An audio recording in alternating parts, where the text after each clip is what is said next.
Hey, I was sitting and thinking about how artwork influences other art and other artists.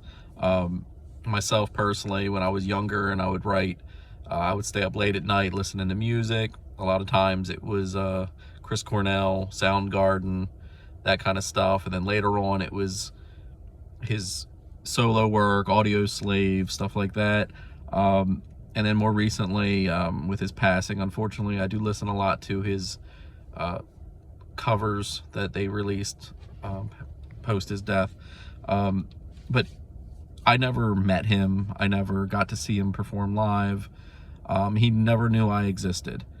But his voice, his songs that he wrote, his performances, they've helped me. They've entertained me.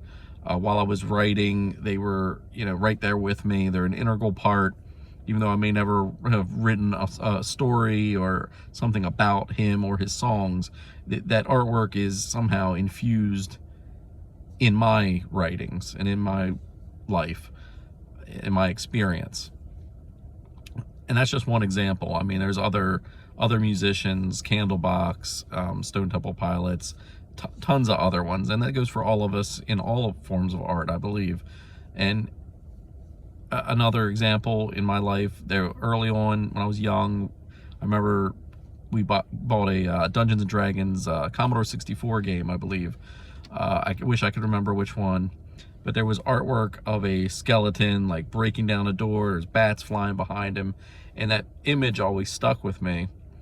And then later on, there was a board game, I believe called Battle Masters, and I always liked the game, but somehow my brain put the game with this picture, and it made me want to write a story that was also sort of influenced by Arthurian legends and medieval, I wanted to write my own medieval story. So all these influences kind of came together and inspired the story that became my Legend of Levnar series.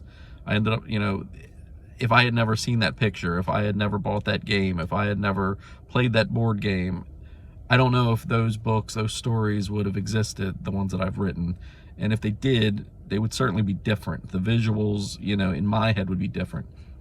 So it's just got me down this rabbit hole of thinking how much art influences us, influences other artists, other artwork. I mean, even that illustration on a video game box was an art job. It was a job for an artist to create that, and then it was used to sell a video game, which in itself is art, a form of art and expression.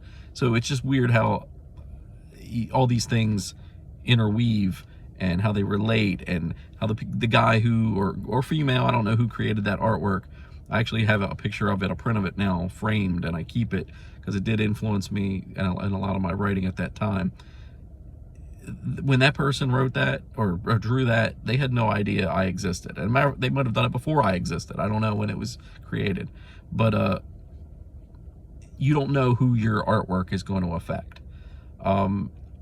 Look at Picasso. In his life, as far as I can tell, he only sold one painting during his life. He was never considered a great artist. Frankly, kind of a commercial failure at the time.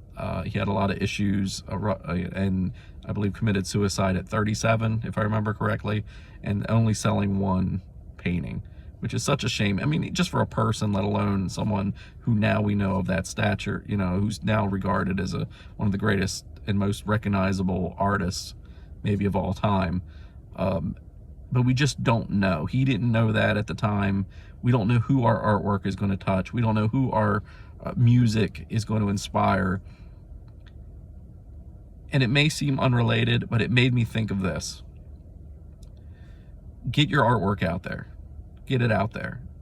You may not think it's perfect, but somewhere there's someone that needs your perspective. There's someone that needs your artwork.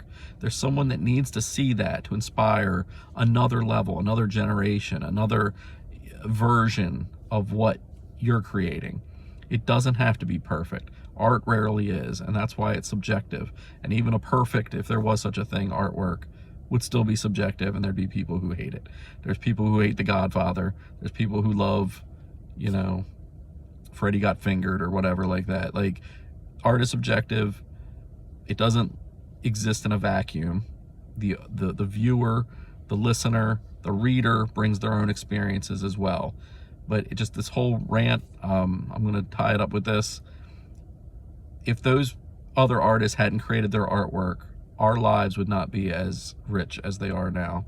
And it would hinder our ability to create future art to inspire others. So don't wait for perfection. Aspire to be as good as you can do the best you can, create the work that you want to create, but share it, get it out there, let other people read it, let other people see it. It's hard to take criticism, trust me. It took me a long time to be able to take criticism constructively, but it's worth it. Once you get over that hump, you share your artwork, you see other people reacting to it, and you may never become a millionaire. You may never even see any of your stuff get sold or popular. But look at J.R.R. Tolkien and look at Picasso. Look at people who had success or no success in their life, but they could never, none of them could imagine how much it's blown up today. Monet got bigger later in life. If he had called it quits, if he had committed suicide, I don't think he did, early in life, none of that would be possible. So create the artwork, create what you want to create, whether it's music, photography, writing. Create it, share it, inspire others. Because no matter how hard we judge it, and we should still strive to improve and do the best we can do, but there's somebody out there that will benefit, that needs to hear that song. They need to read that poem. And how many poems, how many songs, how many books, how many movies haven't been created because someone just gave up, because someone didn't see there being an outlet or a way of getting that to an audience. Maybe that audience doesn't exist yet. Maybe after we're dead and buried, some of our art, some of our books, some of our stories, some of our movies on a medium that we haven't even conceived of yet, that we can't imagine. Do you think Picasso could imagine the internet? Do you think he would imagine that it would be, his work would be shareable everywhere? We, just like we can't see the future. We can guess, we can assume. I've already went longer than I wanted to on this video, but get the work out there, let people see it. Not just to improve, which is great, get them opinions, but your work can inspire others. Your work will inspire their work. And through that way, even if we don't become rich and famous, even if our name never gets put into a history book, your work will live on. Your efforts will live on through the work and the efforts of those who come after us. All right? So just a deep thought for a Tuesday. Have a good one.